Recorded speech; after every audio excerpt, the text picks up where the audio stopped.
اما بعد فاعوذ باللہ من الشیطان الرجیم بسم اللہ الرحمن الرحیم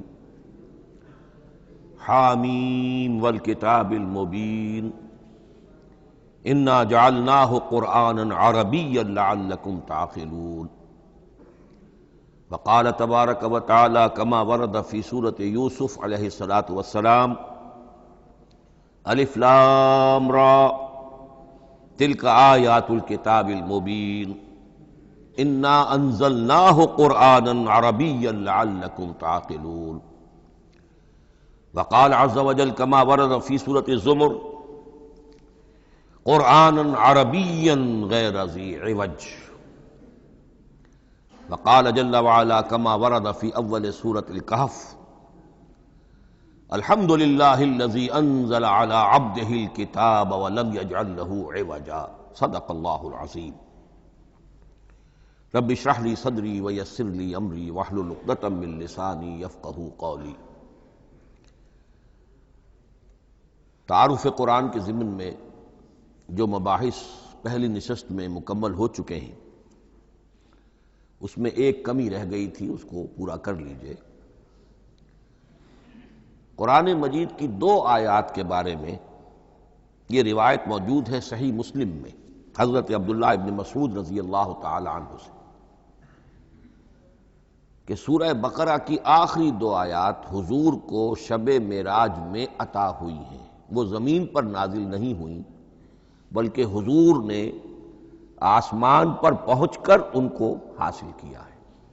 یہ امت کے لیے شب معراج کے تحفے کے طور پر یہ 2 آیتیں آمن الرسول بما انزل الیہ من ربہ والمؤمنون کل آمن باللہ وملائکتہ وکتبہ ورسلہ لا نفرق بین احد من رسلہ وقالوا سمعنا واطعنا غفرانک ربنا والیک المصیر، پھر آخری آیت جس میں طویل ترین دعا ہے۔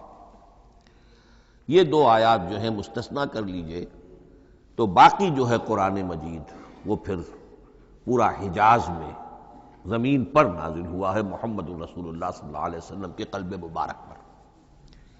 اب جو اگلی بحث ہے اس تعارف قرآن کے ضمن میں، قرآن کی زبان کون سی ہے؟ یہ سب جانتے ہیں عربی زبان ہے، لیکن کون سی عربی؟ عربی کوئی ایک نہیں ہے۔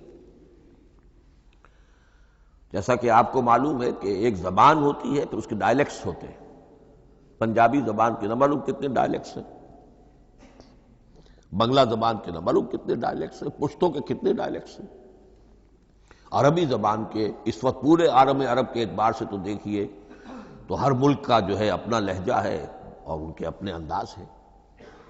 تو خود نزول قرآن کے وقت بھی پورے جزیرہ نمائے عرب میں کوئی ایک زبان نہیں تھی، زبان ایک تھی لیکن اس کے لہجے مختلف تھے، الفاظ مختلف تھے۔ تو یہ جان لیجئے کہ قرآن نازل ہوا ہے حجاز کے بادیہ نشینوں کی زبان میں۔ وہ اصل عربی زبان حجازی قوم سمجھتی تھی، شہری زبان نہیں، دیہاتی زبان، یعنی کہ شہروں میں دوسرے ملکوں کے لوگ آتے جاتے رہتے تھے۔ خاص طور پر مکہ مکرمہ جو ہے وہ تو چونکہ ایک بہت بڑا تجارتی مرکز تھا۔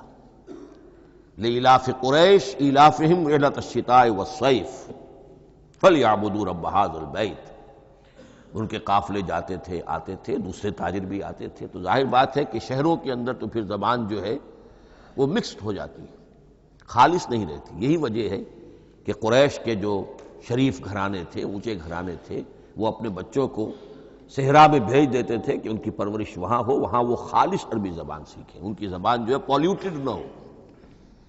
تو بادیہ نشین حجاز کے، نجد کے نہیں، حجاز کے بادیہ نشین، ان کی زبان میں قرآن نازل ہوا ہے۔ یہ آیتیں اس سے پہلے بھی سامنے آ چکی ہیں سورہ زخرف کی، انا جعلناہ قرآنا عربیا لعلکم تعقلون، ہم نے اس اپنے کلام قدیم کو عربی زبان کا جامہ پہنایا ہے۔ انا انزلناہ قرآنا عربیا، یہ سورہ یوسف کی آیات، ہم نے اتارا ہے اسے قرآن عربی بنا کر، قرآنا عربیا لعلکم تعقلون۔ سورہ زمر میں قرآنا عربیا غیر ذی عوج، یہ عربی مبین میں ہے، صاف ستھری دھلی ہوئی عربی زبان جس میں کہیں کوئی ٹیڑھ نہیں ہے، کوئی ایچ پیچ نہیں ہے۔ اور یہی پھر سورہ کہف میں جو ایک ترانہ حمد اللہ نے ہمیں سکھایا ہے کہ میرے اس انعام عظیم پر میرا شکر ادا کیا کرو، تو کن الفاظ میں الحمدللہ الذی انزل علی عبدہ الکتاب ولم یجعل لہ عوجا۔ تو یہ عربی مبین جو ہے اگرچہ اصلاً ہے بادیہ نشین حجاز کے، البتہ یہ کہ عرب کے دوسرے قبائل کے بھی ان کی زبانوں کے بعض الفاظ اس میں آئے ہیں۔ اس سے آگے بڑھ کر یہ کہ بعض معرب الفاظ بھی ہیں۔ ہندی زبان کا کوئی لفظ اس نے عربی کا جامہ پہن لیا، فارسی زبان کا کوئی لفظ اس نے عربی کا جامہ پہن، وہ بھی قرآن میں بعض ہیں، استثناءات ہیں یہ۔ جیسے سنگ گل، یہ فارسی زبان کا لفظ ہے، سنگ گل، وہ سجیل بن کر قرآن مجید میں آ گیا ہے۔ حجارۃ من سجیل، یہ جو الم تر کیف فعل ربک باصحاب الفیل سورہ فیل میں ہے، سنگ گل کا سجیل بنا۔ اس طرح کے کچھ اور الفاظ بھی ہیں، لیکن یہ سمجھیے کہ ایکسیپشنز پروو دی رول، یہ استثناءات ہیں، قاعدہ اپنی جگہ پر قائم رہے گا کہ یہ حجاز کے بدوؤں بادیہ نشینوں کی جو زبان تھی اس میں قرآن نازل ہوا ہے۔ اس قرآن کے بارے میں، اس کی زبان کے بارے میں جو چند پہلو سامنے رہنے چاہیے، فصاحت اور بلاغت کی معراج۔ یہ میں بعد میں قرآن کے وجوہ اعجاز پر جب بحث کروں گا کہ یہ کس کس اعتبار سے معجزہ ہے، تو وہاں زیادہ تفصیل سے یہ بات آئے گی کہ عربی زبان کی فصاحت اور بلاغت کی معراج ہے۔ آپ کو معلوم ہے کہ آج بھی دنیا میں یہودی بھی ہیں جن کی مادری زبان عربی ہے، عیسائی بے شمار ہیں جن کی مادری زبان عربی ہے، ان کے ہاں بھی عربی ادب کی چوٹی کی کتاب جو پڑھائی جاتی ہے وہ قرآن ہے۔ یہ انہیں ماننا پڑتا ہے کہ عربی ادب کی جو آخری کتاب ہے، چوٹی کی کتاب ہے، وہ یہی ہے۔ یہودی بھی پڑھائیں گے، جیسے آپ انگریزی زبان پڑھنی ہے، سمجھنی ہے، تو شیکسپیئر کے بغیر آپ کیسے سمجھیں گے؟ اب وہ تو ایک سٹینڈرڈ ہے۔ اسی طریقے سے یوں سمجھیے کہ عربی زبان عربی ہونے کے اعتبار سے کلام اللہ ہونا اس پر ان کا ایمان نہیں ہے، لیکن یہ کہ عربی زبان کے اعتبار سے اس کی فصاحت اور بلاغت کا لوہا وہ مانتے ہیں۔ پھر اس میں ایک خاص ملکوتی غنا ہے، ڈیوائن میوزک، صوتی آہنگ ہے، عذوبت ہے، مٹھاس ہے۔ لاہور میں ایک صاحب ہیں جو پروفیسر ہیں فونیٹکس کے پنجاب یونیورسٹی میں، وہ کہتے ہیں میں ثابت کر سکتا ہوں کہ جتنے بھی آج دنیا میں اصول ہیں صوتی، یہ خود اپنی جگہ ایک بہت بڑی سائنس ہے، اس کے اعتبار سے میں ثابت کر سکتا ہوں کہ بلند ترین موسیقی قرآن مجید میں ہے، ملکوتی غنا۔ اسی لیے قرآن مجید کو اچھی سے اچھی آواز میں پڑھنے کی تاکید آئی ہے۔ زینوا القرآن باصواتکم، قرآن کو اپنی آوازوں سے مزین کرو۔ اسی طریقے سے من لم یتغن بالقرآن فلیس منا، جو قرآن مجید کو اچھی سے اچھے طریقے پر پڑھنے کی کوشش نہیں کرتا وہ ہم میں سے نہیں ہے۔ اسی طرح کے واقعات بھی ہوئے ہیں۔ حضرت ابو موسیٰ اشعری رضی اللہ تعالی عنہ، وہ بہت خوش الحان تھے، تو ایک روز حضور سفر رات کے وقت کہیں گشت پر تھے، جا رہے تھے ان کے مکان کے قریب سے، تو وہ اس وقت رات کی نماز میں قرآن پڑھ رہے تھے، تو حضور وہاں کافی دیر تک کھڑے ہو کر سنتے رہے۔ ظاہر بات ہے کہ اس وقت کے مکان کیا ہوتے تھے، ایک ایک حجرہ ہوتا تھا، یہ کوئی کئی کنال کی کوٹھیاں تو نہیں ہوتی تھی کہ کیا پتہ چلے ان کے اندر کیا ہو رہا ہے۔ وہ تو حضرت ابو بکر کے مکان کے پاس سے گزرتے تھے تو ان کی تلاوت سنتے تھے، حضرت عمر کے مکان کے قریب سے گزرے ان کی تلاوت سنی۔ حضرت عمر بلند آواز میں پڑھتے تھے، حضرت ابو بکر بڑی پست آواز میں پڑھتے تھے۔ حضور نے پوچھا کہ تم ایسا کیوں کرتے ہو؟ حضرت عمر نے کہا میں اس لیے کرتا ہوں، زور سے پڑھتا ہوں کہ شیطان بھاگ جائے۔ حضرت ابو بکر نے عرض کیا کہ میں اس لیے پڑھتا ہوں کہ جس کو میں سنا رہا ہوں وہ سنتا ہے، اس کو بلند آواز کی ضرورت نہیں۔ حضور نے کہا کہ ابو بکر تم ذرا اونچی کر لو آواز، اور عمر تم ذرا پست کر لو، ایوریج میں لے آؤ۔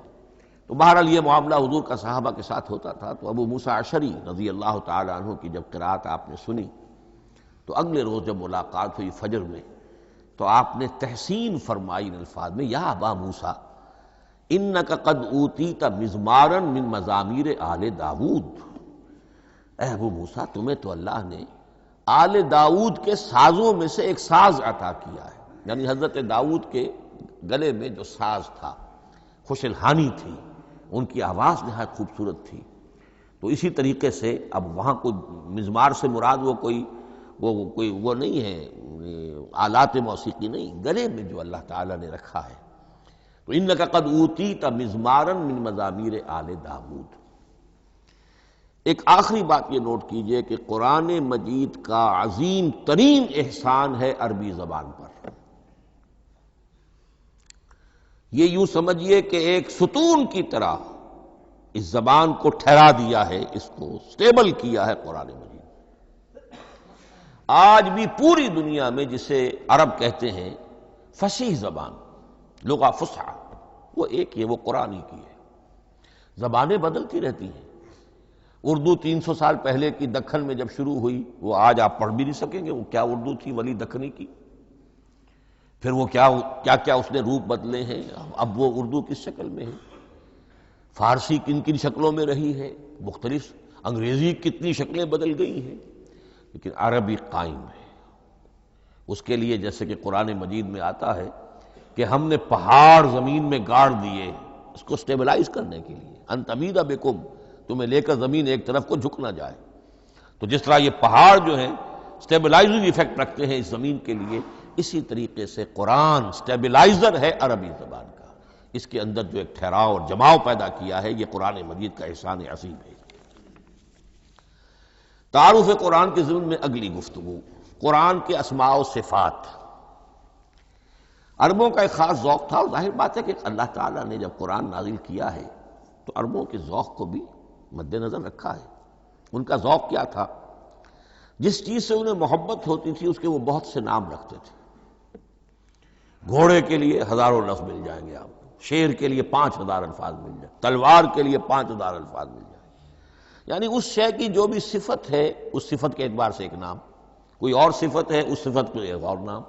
تو وہ صفاتی نام، اب جیسا کہ آپ کو معلوم ہے اللہ کے 99 نام صفاتی تو ہے نا، اللہ کی ایک صفت دوسری صفت، اسی کے اعتبار سے اس کے نام ہیں۔ قرآن مجید کے اسماء علامہ جلال الدین سیوطی رحمۃ اللہ علیہ نے 55 شمار کیے، لیکن وہ بھی مکمل نہیں ہے لسٹ، اس لیے کہ اس میں ایک اہم نام برہان یہ شامل نہیں ہے۔ ان میں سے جو اہم اسماء ہے میں آپ کو سنا دیتا۔ القرآن، جس پر گفتگو بعد میں ہوگی، اس لیے کہ سب سے زیادہ ایک رائے یہ ہے کہ یہ تو اس میں جامد ہے، اس میں علم ہے قرآن کے لیے، پراپر ناؤن ہے۔ الکتاب، الذکر، الہدی، النور، الفرقان، کلام اللہ، الوحی، روحا من امرنا۔ پھر اس کی صفات کے اعتبار سے الکریم، الحکیم، العظیم، المجید، المبین، رحمہ، العلی، بصائر، بشرا، بشیر، نذیر، عزیز، قرآن عزیز، بلاغ، بیان، احسن القصص، احسن الحدیث، موعظہ، شفاء، مبارک، مہیمن، قیم، مثانیہ، متشابہ۔ یہ میں نے آپ کو 23 نام بتائے ہیں، لیکن یہ کہ علامہ جلال الدین سیوطی نے 55 گنوائے۔ لیکن جو بحث دلچسپ ہے وہ یہ ہے کہ جو اس کے لیے لفظ القرآن ہے، اس کے معنی کیا ہے اور یہ کس مصدر سے، کس مادے سے یہ لفظ بنا ہے۔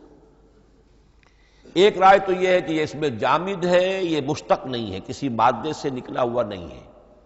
اور یہ بھی آپ نوٹ کر لیجئے، اللہ کے اسماء میں سے بھی ایک نام کو سمجھا جاتا ہے وہ مشتق نہیں ہے، اس میں جامد ہے، اس میں علم ہے، اور وہ ہے اللہ۔ باقی سارے نام صفاتی ہیں، ایک نام، اس لیے اس میں ذات کہتے ہیں اس کو، اس میں ذات۔ لیکن یہ رائے متفق علیہ نہیں ہے، یہ کچھ لوگوں کی رائے ہے۔ ایک رائے یہ بھی ہے کہ یہ بھی اس میں علم نہیں ہے، یہ بھی مشتق ہے الہ سے۔ جیسے حکیم یہ صفت ہے۔ الحکیم یہ اللہ کا نام ہو گیا۔ الہ ایک معبود، الالہ معبود برحق، الالہ وہ اللہ بن گیا، ایک رائے یہ۔ لیکن یہی اسی طریقے سے نوٹ کیجئے کہ قرآن مجید کے بارے میں بھی ایک رائے یہ ہے کہ القرآن اس کا اسم علم ہے، پراپر ناؤن ہے، یہ جامد ہے، یہ مشتق نہیں ہے، کسی اور مادے سے نکلا نہیں۔ لیکن جو اکثریت کی رائے ہے، جس پر تقریباً اجماع ہے، وہ یہ ہے کہ نہیں، یہ اس میں جامد نہیں، اس میں مشتق ہے۔ لیکن پھر دو رائے ہیں کہ مادہ کیا ہے۔ ایک قرن قاف را نون اور ایک قرا قاف را حمزہ، یہ دو مختلف مادوں کے بارے میں رائے ہے کہ قرآن ان سے نکلا ہے۔ قرن کہتے ہیں کسی چیز کا قریب ہو جانا، جڑ جانا، مل جانا۔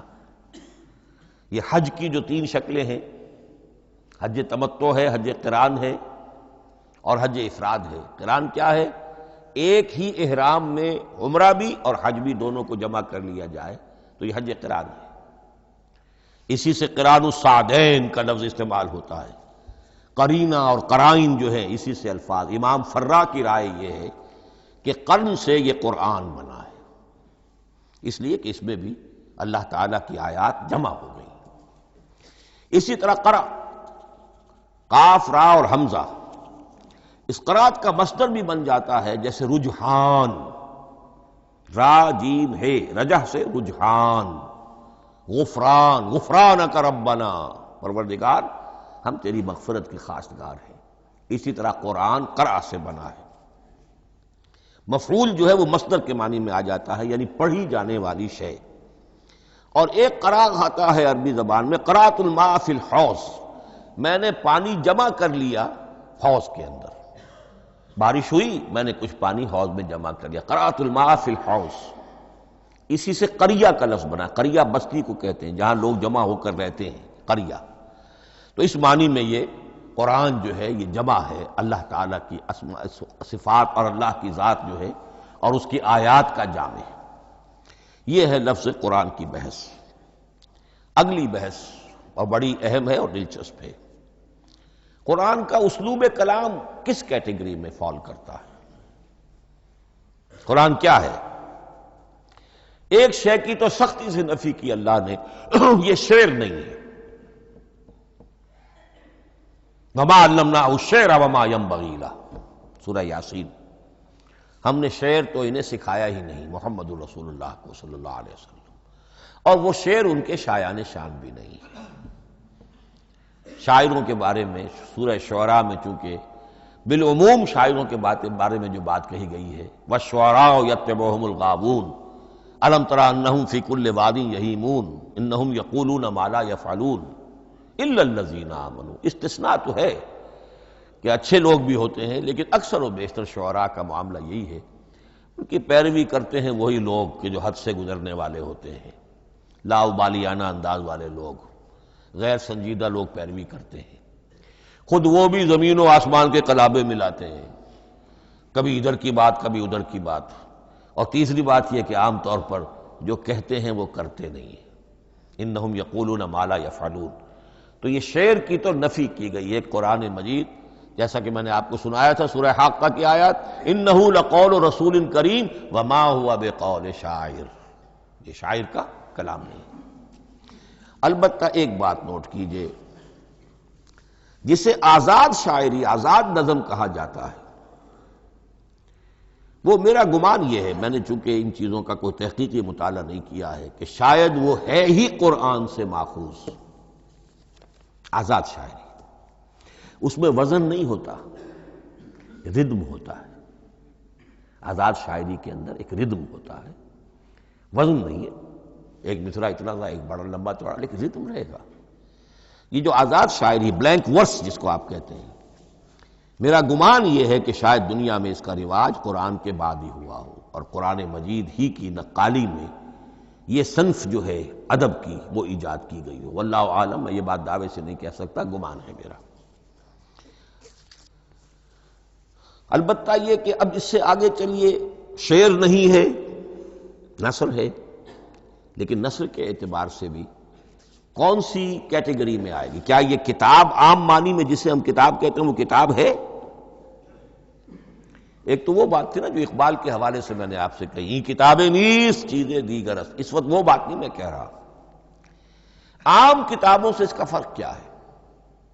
ایک کتاب ہوتی ہے، اس میں ہر چیپٹر میں ایک بحث مکمل ہو جاتی ہے، اگلے چیپٹر میں پھر لوٹا کر آپ پہلے چیپٹر کی کوئی بات نہیں کریں گے، پھر وہ بات آگے چلے گی، ابواب ہوں گے، ابواب میں مضمون کے مطابق مضمون آگے بڑھتا چلا جائے گا۔ کتاب کا یہ لازمی وصف ہے۔ قرآن مجید اس معنی میں کتاب نہیں ہے، اس میں قصہ آدم و ابلیس 7 جگہ آ رہا ہے، بار بار آ رہا ہے، سورہ بقرہ میں، سورہ اعراف میں، سورہ ہجر میں، سورہ بنی اسرائیل میں، سورہ کہف میں، پھر سورہ طٰہٰ میں، چلتے جائیے، سورہ صاد میں حضرت موسیٰ علیہ السلام کا قصہ کتنی مرتبہ آ رہا ہے۔ تو قرآن مجید اس کتاب کی کیٹیگری، اس کی ڈیفینیشن پر پورا نہیں اترتا۔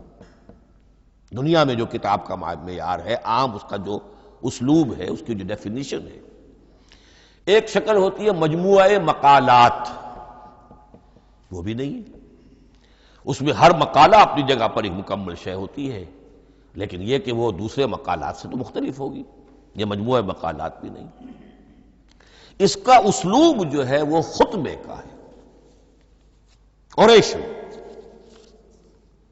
اور یہ کہا جا سکتا ہے it's a collection of divine orations, یہ اللہ تعالی کے خطبات کا مجموعہ ہے۔ مختلف اوقات میں خطبے نازل ہوتے تھے حضور پر صلی اللہ علیہ وسلم، اور یہ بھی جان لیجئے کہ عرب میں ادب کی 2 ہی صنفیں تھیں جو معروف تھیں، یا شعر یا خطبہ، یا خطیب ہوتے تھے بڑے شعرا بیان خطیب، اور یا شاعر ہوتے تھے۔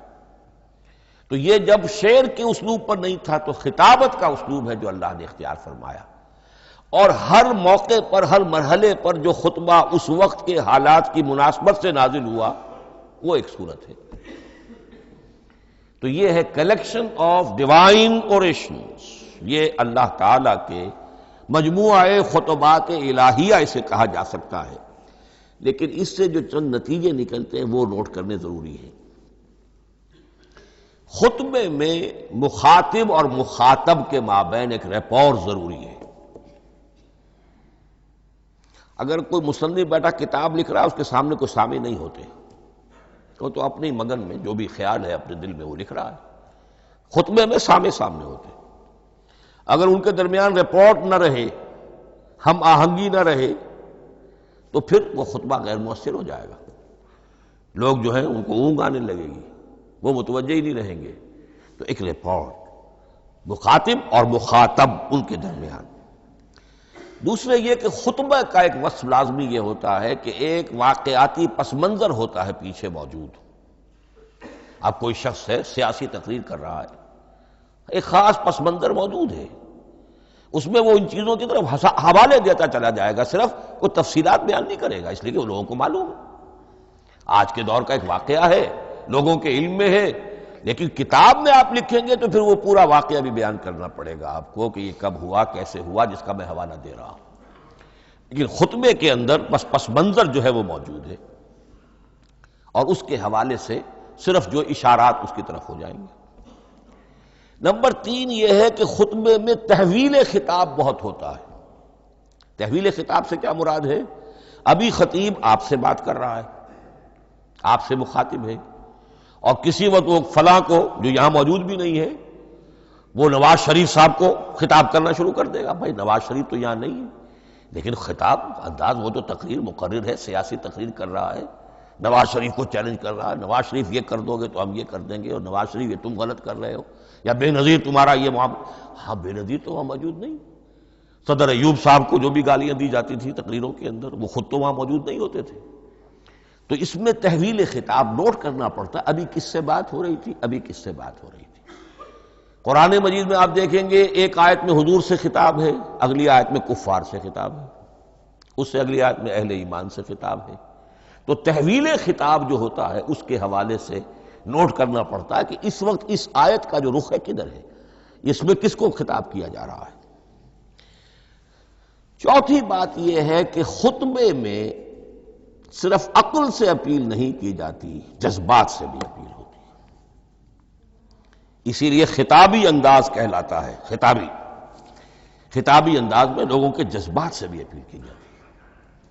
جبکہ آپ ایک مقالہ لکھ رہے ہوں گے، اس میں جذبات کی بات نہیں آئے گی، ٹھنڈی ٹھنڈی عقلی باتیں، منطقی باتیں، دلیل صغرا کبرا جوڑیے، نتیجہ نکالیے، وہ لوگوں کے سامنے رکھیے، تصنیف ہے۔ لیکن خطبے کے اندر صرف عقل نہیں، جذبات سے بھی اپیل ہوتی ہے۔ اب یہ سارے اوصاف میں جو بیان کر رہا ہوں، یہ سب قرآن مجید میں بتمام و کمال بدرجہ اتم موجود ہیں۔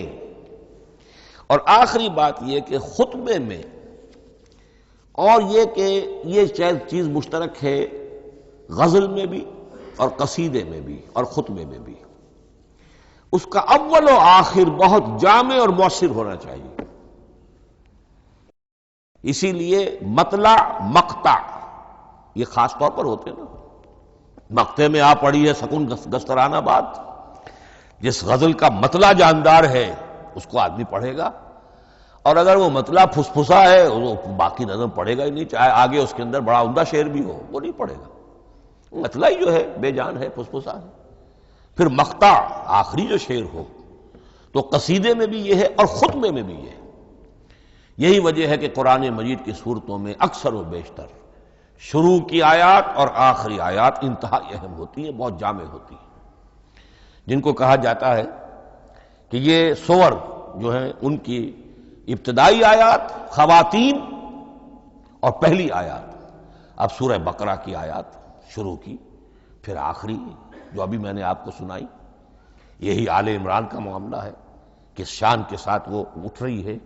یہی سورہ حج کا ہر جگہ پر آپ دیکھیں گے، ابتدائی جو ہے خطیب اگر ایسی بات، ایسا انداز اختیار کرے کہ اپنے سامعین کی توجہ کو اپنی طرف مبذول کرا دے، اگر شروع کا انداز ایسا نہیں ہے تو وہ بات آگے بڑھے گی نہیں۔ آخری بات یہ کہ خطبے میں ہمیشہ یہ ہوگا کہ ایک مین سپیکر جو ہے اس کی ایک بات سامنے ہے کہ میں نے یہ بات اپنے سامعین کے ذہن میں بٹھانی ہے، لیکن دائیں بائیں کی باتیں کرے گا، کوئی قصہ بھی سنائے گا، کوئی شعر پڑھے گا، کوئی اور کوئی لطیفہ بھی سنائے گا۔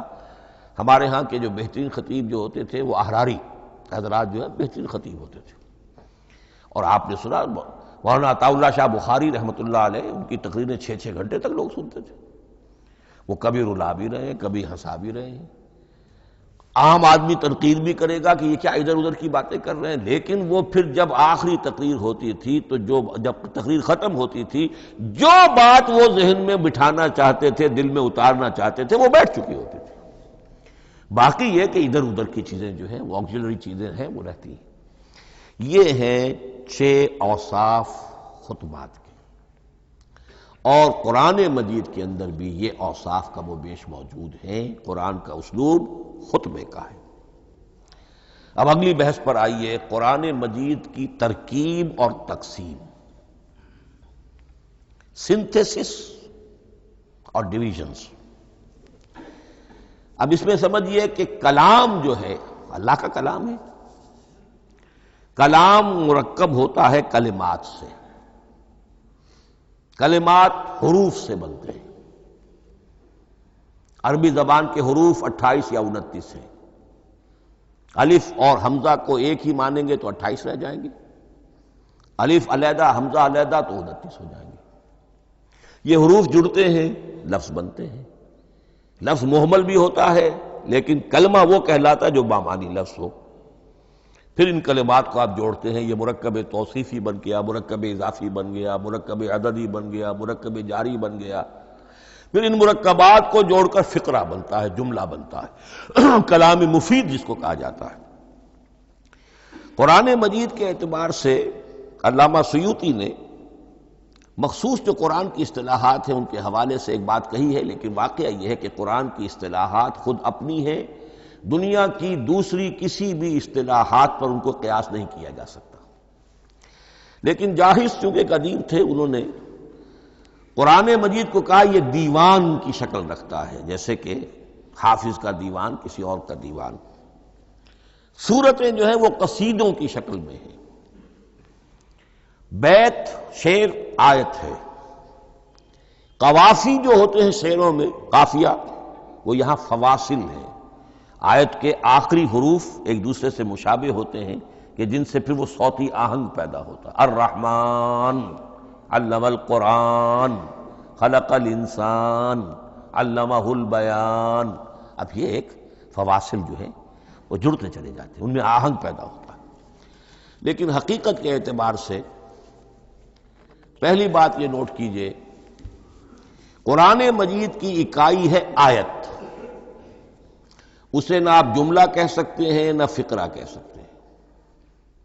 انگریزی میں ہمارا چونکہ بائبل کے لیے بھی جب ورس کا لفظ آ جاتا ہے تو انگریزی تراجم میں، انگریزی تحریروں میں، مقالوں میں ورس قرآن مجید کی آیت کے لیے لفظ آ جاتا ہے، ورس نمبر فلاں، بالکل غلط ہے۔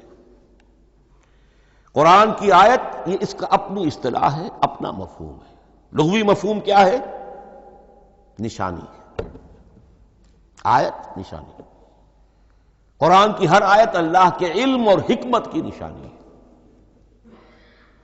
اب قرآن کی آیتیں نوٹ کیجئے، صرف حروف پر بھی مشتمل ہے، الف لام میم حروف مقطعات اور آیت بن گئی۔ وہ مرکبات ناقصہ پر بھی مشتمل ہے، والعصر مرکب جاری ہے، حرف جار، آیت ہو گئی۔ پورے جملے پر بھی مشتمل ہے، ان الانسان لفی خسر، ایک جملہ ہے، اور 10 جملوں پر بھی مشتمل ہے۔ اللہ لا الہ الا هو الحی القیوم لا تاخذہ سنۃ ولا نوم لہ ما فی السماوات وما فی الارض الی آخر الآیہ۔ آیت الکرسی کا انالیسس کیجئے، 10 جملے موجود ہیں اس میں۔ تو نوٹ کر لیجئے، یہ چیز توقیفی کہلاتی ہے، یہ کسی گرامر کے اصول پر نہیں ہے، کسی منطق کے اصول پر نہیں ہے۔ آیات قرآنیہ کی تعیین توقیفی ہے، یعنی حضور کے بتانے پر موقوف ہے۔ حضور نے بتایا والعصر، یہ آیت ہو گئی، آیت ہو گئی، ہم آیت مانیں گے۔ الف لام میم، آیت ہو گئی۔ قاف حرف ایک ہے، یہ آیت نہیں ہے۔ نون ایک حرف ہے، آیت نہیں ہے۔ قاف والقرآن المجید ایک آیت بنی، نون والقلم وما یسطرون ایک آیت بنی۔ تو اس طریقے سے اس کو کہتے ہیں توقیفی، موقوف علیہ ہے حضور کے بتانے پر۔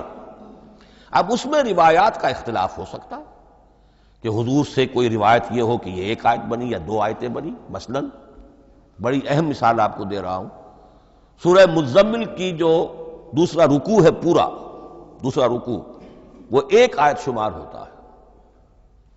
اور میرا بڑا گمان رہا بہت عرصے تک کہ یہ 1 آیت نہیں ہو سکتی، یہ مختلف اوقات میں نازل ہوئی ہیں، 2 اوقات میں نازل ہوئی ہے۔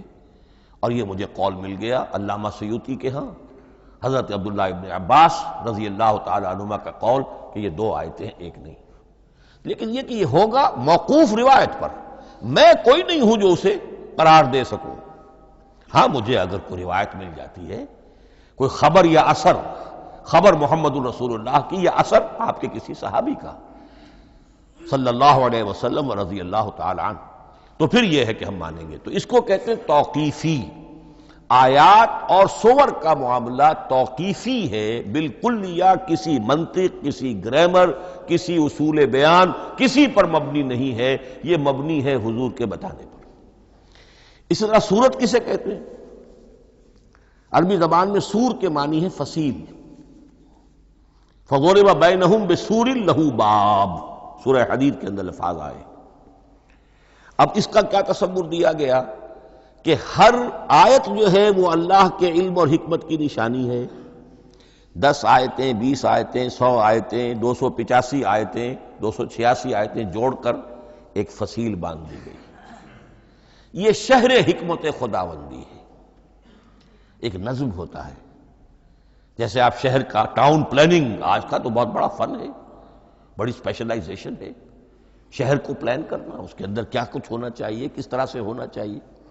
تو یہ سورت جو ہے یہ ایک یونٹ ہے قرآن مجید کی، اور اس کا جو لفظی معنی ہے فصیل، گویا کہ اس نے گھیرے میں لیا ہوا ہے ایک شہر معنی کو، علم و حکمت کے ایک شہر کے گرد یہ فصیل جو ہے پوری ہوئی ہے۔ اب اس میں نوٹ کر لیجئے جہاں تک، اچھا جیسے آیتیں چھوٹی بھی ہیں بڑی بھی ہیں، والعصر بھی آیت ہے اور الف لام میم بھی آیت ہے، اور جیسا کہ میں نے عرض کیا آیت الکرسی بھی آیت ہے۔ اس طرح سورتیں چھوٹی بھی ہیں بڑی بھی ہیں۔ سورۃ العصر 3 آیتیں، سورۃ الکوثر 3 آیتیں، سورۃ النصر 3 آیتیں، 3 ہی سورتیں 3 آیتوں پر مشتمل ہیں، 3 سے کم پر کوئی نہیں، 2 آیات کی کوئی صورت نہیں ہے۔ لیکن آگے آپ چلتے جائیے، اس کی بڑی سے بڑی تعداد سورہ بقرہ جو ہے سب سے بڑی ہے۔ تو آیت اور سورت کے علاوہ دور صحابہ میں صرف ایک لفظ اور تھا قرآن کی تقسیم کے ضمن میں، اور وہ تھا منزل یا حزب۔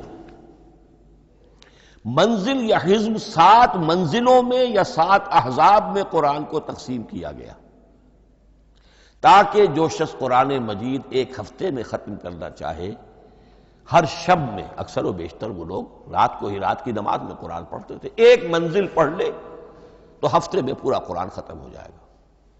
یہ حزب بھی ہے اور منزل بھی ہے، اور یہ چونکہ دور صحابہ میں تھا، یقیناً حضور نے بتایا ہوگا، اس میں آپ کو عجیب حسن نظر آئے گا۔ اس میں یہ نہیں کیا گیا کہ بالکل برابر برابر ساتھ کر دو بھائی، چاہے صورتیں ٹوٹ جائیں، صورتوں کی فصیل کوئی نہیں ٹوٹتی، اس میں صورتیں مکمل جو کہ تو آئیں گی۔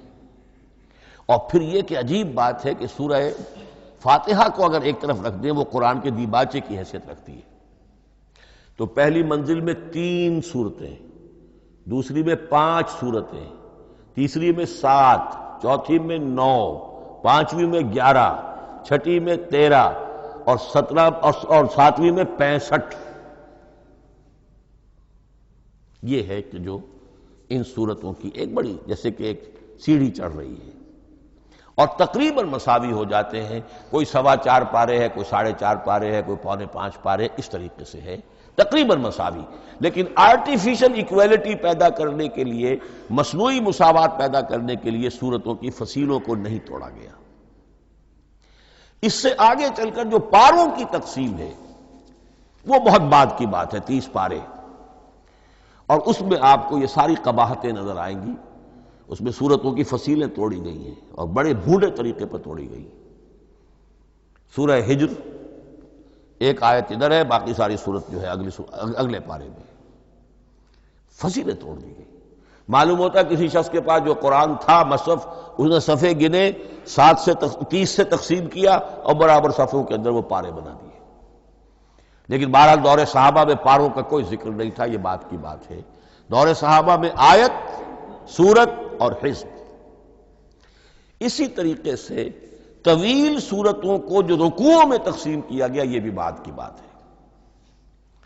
لیکن یہ جو تقسیم کیا گیا ہے سورتوں کو رکوعوں کی شکل میں، 35 سورتیں تو قرآن کی ایسی ہیں چھوٹی ہیں جو ایک ایک ہی رکوع پر مشتمل ہے۔ آخری پارے کی 37 صورتیں ہیں، پہلی 2 کی جو 2 رکوع ہے، باقی سب کی سب جو ہے وہ ایک ایک رکوع شمار ہوتا ہے۔ لیکن رکوع کیوں کیے گئے؟ لمبی صورتوں میں سے اگر کچھ حصہ پڑھنا ہے نماز میں، سورہ بقرہ پوری تو نہیں پڑھ سکتے آپ ایک رکعت کے اندر، تو اس کا وہ حصہ پڑھا جائے جس میں ایک مضمون پورا ہو جائے، مضمون نہ ٹوٹے، تاکہ وہاں پر رکوع کرے آدمی کہ جہاں پر کہ وہ مضمون ایک اعتبار سے مکمل ہو گیا۔ تو رکوع سے رکعت ہے، رکوع ہے، اس رکعت کے اندر ایک حصہ اتنا پڑھا جائے تاکہ مضمون جو ہے وہ خوبصورت رہے اور اس کا سلسلہ برقرار رہے۔ یہ تقسیم بھی اگرچہ بہت ہی ایک بدنام شخص ہے ہماری تاریخ کا، حجاج ابن یوسف، یہ اس کی ہوئی تقسیم ہے یا اس نے کرائی ہے، بہرحال اس کی طرف منسوب ہے، اور یہ بات ماننی پڑتی ہے کہ بڑے گہرے غور و فکر سے تقسیم کی گئی ہے، الل ٹپ نہیں ہے، بلکہ اس کے لیے واقعتاً غور کر کے جہاں وہ مضمون ختم ہوتا ہے، کہیں کہیں آپ اختلاف کر سکتے ہیں اور آپ کو حق حاصل ہے، اس لیے کہ یہ چیزیں توقیفی نہیں ہیں، یہ حضور کی بتائی ہوئی نہیں ہے، نہ رکوعوں کی تقسیم۔ اب سعودی عرب میں جو قرآن مجید چھپ رہے ہیں ان میں حزب ہو گئے ہیں، یعنی ہر پارے کو پارے برقرار رکھ کر 8 حزب بنا دیے انہوں نے، 4 حزب بنا دیے اور پھر نصف حزب کر کے 8 حصے کر دیے۔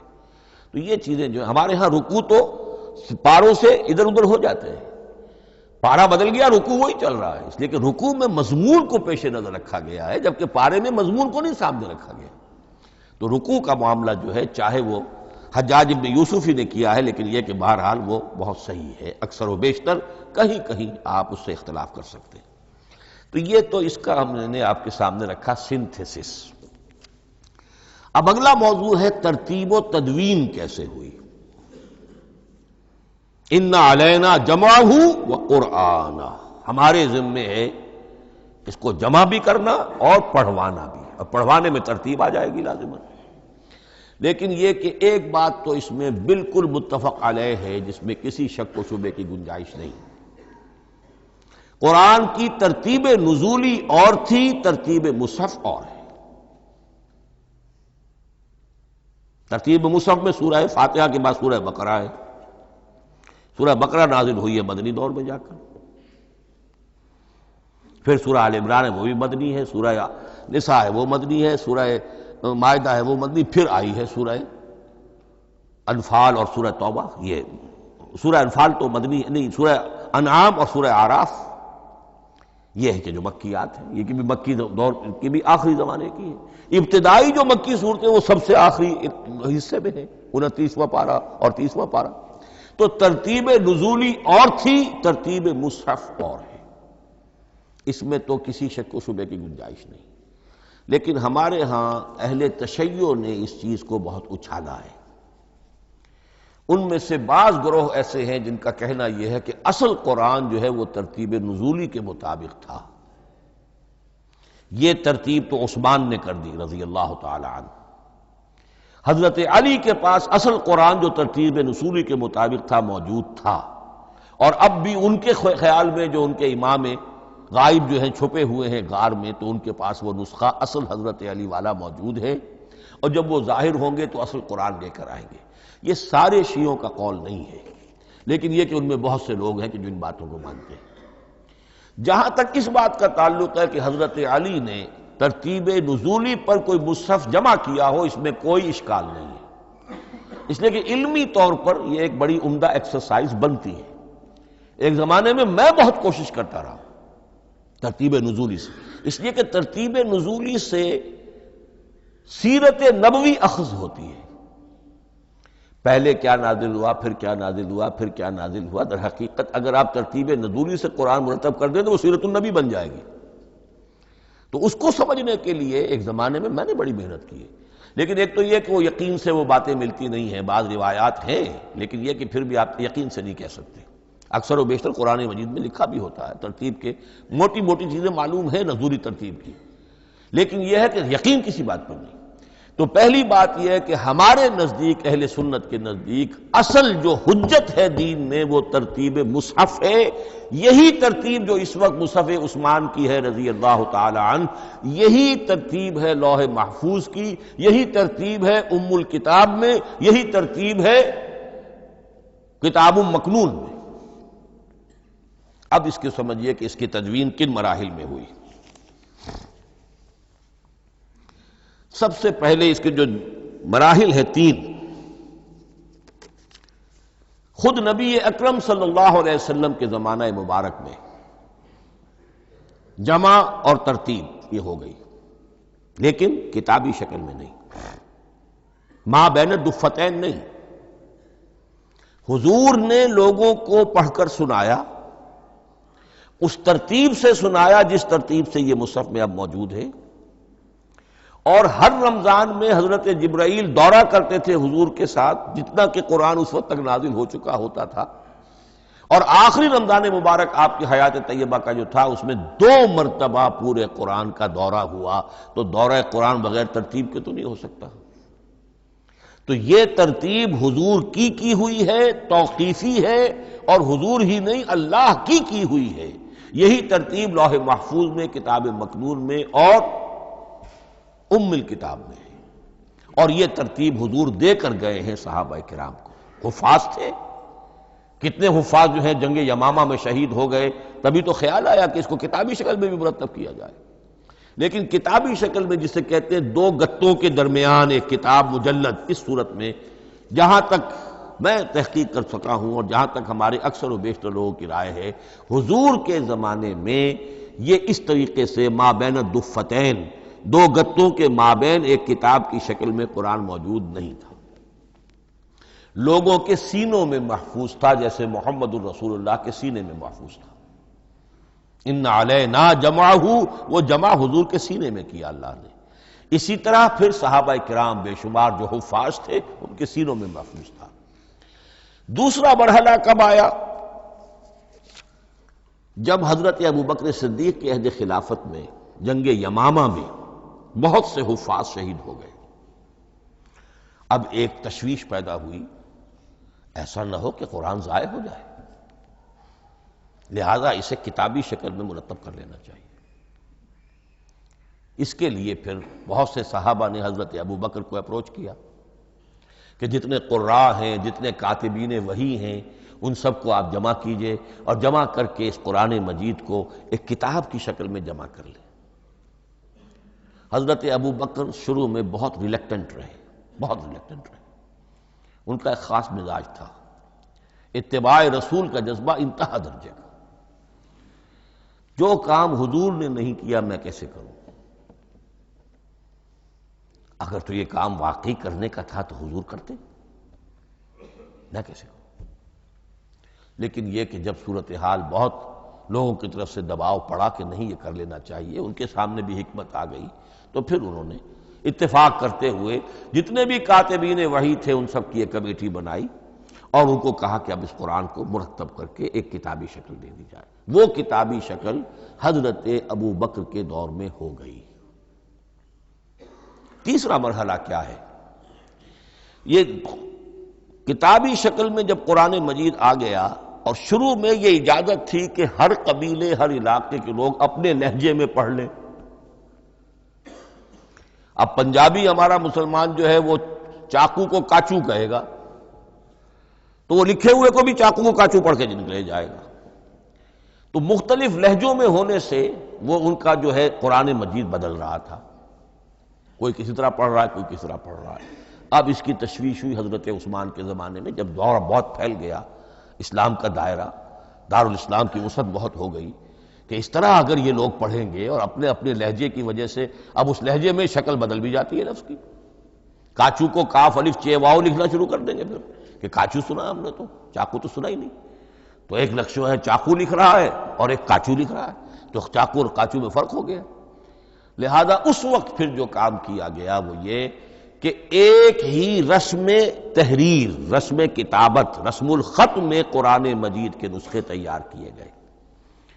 اصل میں ایک بہت بڑا مغالطہ ہو جاتا ہے ہمارے جمعوں کے خطبوں میں، حضرت عثمان رضی اللہ تعالی عنہ کے نام نامی کے ساتھ وہ قوافی جو ہیں ان کی مناسبت سے جامع آیات القرآن عثمان ابن عفان رضی اللہ تعالی عنہ، غالب علی کل غالب علی ابن ابی طالب رضی اللہ تعالی۔ اب یہ جو جوڑتے ہیں قافیے، تو حضرت عثمان کے نام کے ساتھ یہ قافیہ جوڑ دیا، اس سے لوگوں کو مغالطہ بھی ہوا اور دشمنوں نے ایکسپلائٹ کیا کہ اس کا مطلب یہ ہے کہ قرآن تو جمع ہوا ہے حضرت عثمان کے زمانے میں، اور حضرت عثمان کے زمانے میں اور حضور کے زمانے میں کم و بیش 15 سال کا فصل تو ہو چکا، گویا کہ قرآن مرتب ہی ہوا ہے حضور کے انتقال کے 15 برس بعد۔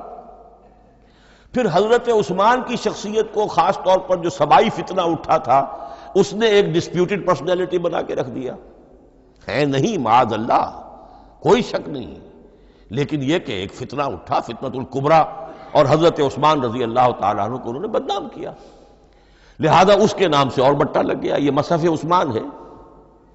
یہ ہے اصل میں وہ حماقتیں کہ جو ہوئی ہیں ہم سے، یہ قافیے ملانے کی وجہ سے، حالانکہ حضرت عثمان کی شان جو ہے وہ در حقیقت جامع آیات القرآن نہیں ہے، جامع الامت علی رسم واحد، پوری امت کو ایک رسم الخط پر جمع کرنے والی شخصیت حضرت عثمان کی ہے۔ مثلا اب دیکھیے مالک یوم الدین کس طرح لکھیں گے؟ میم لام اور کاف، میم الف اور لام اور کاف لکھیں گے آپ، یہ غلط ہو جائے گا۔ میم پر کھڑا زبر ہوگا اور اس کو مالک پڑھیں گے، میم پر اگر کھڑا زبر نہیں ہے پڑھا زبر ہے تو ملک پڑھیں گے، اور قراتوں میں یہ دونوں موجود ہے، ملک یوم الدین بھی ہے اور مالک یوم الدین بھی ہے۔ اگر آپ نے میم الف لکھ دیا ایک قرات نکل گئی، اب وہ اس میں آ ہی نہیں سکتی، وہ تو مالک ہی پڑھا جائے گا۔ یہ زیر زبر بھی جو لگے ہیں قرآن مجید میں، یہ بھی حجاج ابن یوسف کے زمانے میں لگے، اس سے پہلے نہیں تھے۔ اور یہ رموز و اوقاف، یہ آیتوں کے نشان اور یہ وقفہ بیچ میں، یہ بھی حجاج ابن یوسف کے زمانے کی چیزیں ہیں۔ ورنہ عربوں کے لیے تو ان کی اپنی زبان تھی، انہیں ان چیزوں کی ضرورت ہی نہیں تھی۔ آپ کو معلوم ہے پرانے زمانے کے جو منشی ہوتے تھے، انشاء پرداز، وہ جب خط لکھتے تھے تو اس میں نقطے وغیرہ نہیں لگاتے تھے۔ جس کو خط لکھا جا رہا ہے وہ توہین سمجھے گا کہ شاید مجھے جاہل سمجھا کہ نقطے بھی لگا کے بھیجا جا رہا ہے خط پر، گویا کہ میں تو سمجھ ہی نہیں سکتا بغیر نقطوں کے۔ تو یہ جو ہے پرانے جو شکستہ خطوط لکھے جاتے تھے ان کا یہ انداز تھا، لہذا کوئی نقطے وغیرہ نہیں تھے، یہ بھی بعد میں لگے۔ تو ملک یوم الدین، مالک یوم الدین، اس کی رسم آئے گا میم لام کاف، کھڑا زبر ہے مالک یوم الدین اور ویسے پڑا زبر ہے ملک یوم الدین۔ یہ رسم الخط ہے جس پر کہ حضرت عثمان رضی اللہ تعالی عنہ نے پوری امت کو جمع کر دیا اور اس کے نسخے تیار کرا کے، مختلف روایات میں آتا ہے 5 یا 7 نسخے تھے، ایک مدینہ منورہ میں رکھا اپنے پاس، اور اسی پر ان کے خون کے دھبے بھی ہیں، اور وہ نسخہ قرآن مجید کا اب استنبول کے اندر ہے، توپ کاپی کا جو عجائب خانہ ہے، عجائب گھر ہے، جس میں جہاں نوادرات کے ساتھ ساتھ حضور کے بھی کچھ تبرکات اور جمع ہیں، وہاں وہ نسخہ موجود ہے۔ اس میں انگلی جو کٹی تھی حضرت نائلہ جو ان کی اہلیہ تھی، جب وار کیا گیا ہے حضرت عثمان پر، قرآن پڑھ رہے تھے، انہوں نے روکا اپنے ہاتھ سے تو ان کی انگلی کٹی اور اس کے خون کے قطرے جو ہیں وہ مصحف پر آئے۔ تو یہ وہ قرآن، پھر انہوں نے ایک مکہ مکرمہ میں، ایک دمشق میں، ایک کوفے میں، ایک یمن، ایک بحرین، ایک بصرہ، مختلف جگہوں پر وہ آفیشل ورشن قرآن کا صرف رسم الخط اسکرپٹ کے اعتبار سے۔ لیکن اب پھر نوٹ کر لیجئے، قرآن مرتب ہو چکا، مدون ہو چکا دور نبوی میں، لیکن کتابی شکل میں نہیں، سینوں میں محفوظ۔ دور خلافت ابی بکر میں وہ کتابی شکل میں لایا گیا، اور اس کے لیے پھر بحث ہوئی کہ اب اس کا نام کیا رکھا جائے۔ اس کے لیے کئی نام تجویز ہوئے، سفر بھی، انجیل بھی، وغیرہ وغیرہ، لیکن پھر اس کو حضرت عبداللہ ابن مسعود رضی اللہ تعالی عنہ نے اہل حبشہ سے استشہاد کرتے ہوئے مصحف نام رکھا، مصحف۔ یہ مصحف بن گیا حضرت ابوبکر کے زمانے میں، لیکن مصحف کی قرأت کے جو فرق ہو رہے تھے تو وہ لکھنے کے اندر بھی فرق آنا شروع ہو گیا۔ اس کو دور کیا حضرت عثمان نے، اس کا آفیشل ورشن تیار کروایا، ایک رسم الخط پر پوری امت کو جمع کر دیا، باقی جو نسخے تھے انہیں آپ نے پھر ضائع کر دیا، تاکہ کوئی اور یہ نہ رہے کہ اب یہ بھی ایک تھا پرانا نسخہ نکل آیا، اس میں تو یہ لفظ اس طرح لکھا ہوا ہے۔ تو جامع الامت علی رسم واحد، ایک ہی رسم الخط پر پوری امت کو جمع کرنے والی شخصیت وہ حضرت عثمان کی ہے رضی اللہ تعالی عنہ۔ بہرحال یہ نوٹ کیجئے کہ یہ مرحلہ بھی حضرت عثمان کے زمانے میں، تو یوں سمجھیے کہ حضرت عثمان کا پورا عہد بھی آپ جوڑ لیں تو آپ کی جو شہادت ہے وہ تقریباً یوں سمجھیے کہ حضور کے انتقال کے وہ 25 برس بعد ہے، گویا ربع صدی کے اندر اندر حضور کے انتقال کے بعد، چوتھائی صدی کے اندر اندر سارے مراحل طے ہو گئے۔ یہی وجہ ہے میں نے شروع میں آپ کو بتایا تھا کہ پوری دنیا یہ مانتی ہے کہ آج جو قرآن مسلمانوں کے پاس ہے یہ ہے وہی جو محمد عربی صلی اللہ علیہ وسلم نے اپنی امت کو دیا تھا۔ یہ دوسری بات ہے کہ ہم سمجھتے ہیں کہ محمد عربی صلی اللہ علیہ وسلم کو یہ اللہ کے کلام کی صورت میں حضرت جبرائیل نے پہنچایا تھا، وہ اس کو نہیں مانتے، لیکن یہ حصہ اس کا ماننے پر مجبور ہے کہ وہ اصل قرآن اپنی اسی انٹیگریٹی کے ساتھ، اپنے پوری پیور، اس کا جو بھی ہے ٹیکسٹ پیور ہے اور اس کی انٹیگریٹی میں کوئی شک و شبہ کی گنجائش نہیں ہے کہ یہ وہی شے ہے جو محمد نے اپنی امت کو عطا فرمائی تھی صلی اللہ علیہ وسلم۔ ایک آخری بات، چل میرے پاس 3 منٹ ہیں، یہ جو میں نے آپ کو ترتیب بتائی تھی قرآن کی، آیتیں، سورتیں، پھر حزب، اب اس میں ایک شے نوٹ کر لیجئے۔ آیت اللہ تعالیٰ کے علم و حکمت کا ایک نمونہ ہے، آیتوں کو جوڑ کر جب سورت بنائی تو آیتوں کے اندر جو ربط ہے، اس ربط آیات سے ایک اور معنی ایک اور حکمت کا دروازہ کھلتا ہے۔ جیسے موتی ہے، ہر موتی بڑا خوبصورت ہے، لیکن جس ترتیب سے آپ نے پرویا، اس کو دھاگے میں ہار بنایا، اس ترتیب سے اس کا حسن دوبالا ہو جائے گا۔ ہر موتی کا اپنی جگہ پر ایک حسن ہے، لیکن اس ترتیب کی وجہ سے اس کے حسن کا ایک اور پہلو ظاہر ہوگا۔ اسی طرح قرآن مجید کی صورتوں میں ربط آیات بہت اہم ہے۔ ایک مرکزی مضمون ہوتا ہے ہر صورت کا، مرکزی مضمون، عمود، اور اس کے گرد وہ ساری آیتیں اس طریقے سے گھوم رہی ہوتی ہیں، جڑی ہوئی ہوتی ہے، جیسے کہ ایک دھاگے کے اندر پروئے ہوئے موتی ہوتے ہیں کہ جس کی جو ہار کی شکل اختیار کرتے ہیں۔ دوسری بات یہ، اکثر و بیشتر صورتیں قرآن مجید میں جوڑوں کی شکل میں ہیں۔ ایک مضمون کا ایک پہلو اس جوڑے کے ایک فرد میں، اور دوسرا پہلو اسی کا دوسرے فرد میں۔ جیسے معوذتین، دو صورتیں ہیں، مضمون ایک یہ تعوذ، معوذتین۔ الزہراوین، سورہ بقرہ سورہ آل عمران کو کہا گیا الزہراوین، حضور نے فرمایا دو نہایت تابناک صورتیں، بڑی روشن صورتیں۔ جیسے آپ دیکھیں گے یا ایھا المدثر یا ایھا المزمل قم اللیل الا قلیلا یا ایھا المدثر قم فانذر، ایک ہی طرح کا اٹھان ہے، حضور سے خطاب ہو رہا ہے۔ سورۃ الضحیٰ، سورۃ الانشراح، یہ تمام جوڑوں کی شکل میں۔ اسی طرح سورہ طلاق، سورہ تحریم، یا ایھا النبی اذا طلقتم النساء فطلقوہن لعدتہن یا ایھا النبی لم تحرم ما احل اللہ لک تبتغی مرضات ازواجک۔ شوہر اور بیوی کے درمیان تعلق یا تو اتنا گہرا ہو جاتا ہے کہ ایک دوسرے کے لحاظ میں وہ حدود خدا بندی ٹوٹنے لگے، بیوی کی وجہ سے آپ نے کسی حرام شے کو حلال کر لیا یا حلال کو حرام کر لیا، بیوی کو ناپسند ہے وہ شے، تو حضور سے ذرا سا یہ ہو گیا تھا معاملہ۔ اپنی ازواج مطہرات حضرت عائشہ اور حضرت حفصہ رضی اللہ تعالی عنہما، ان دونوں کی رضا جوئی کے لیے وہ خاص قسم کا شہد ہے، قسم کھا لی آپ نے کہ میں اسے استعمال نہیں کروں گا۔ لما تحرم ما احل اللہ لک، اے نبی آپ کیوں حرام کرتے ہیں اپنے اوپر وہ شے جو اللہ نے آپ کے لیے حلال کی ہے؟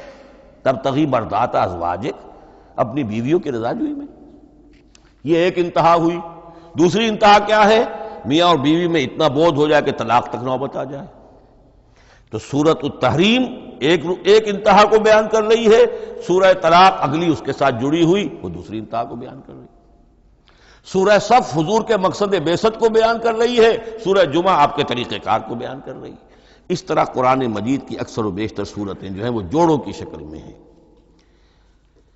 اور میرا خیال یہ ہے کہ وقت ختم ہو گیا ہے، اس مضمون کا تھوڑا سا حصہ باقی ہے، وہ انشاءاللہ میں اگلی نشست میں لوں گا۔ بارک اللہ لی ولکم فی القرآن العظیم ونفعنی وإیاکم بالآیات والذکر الحکیم۔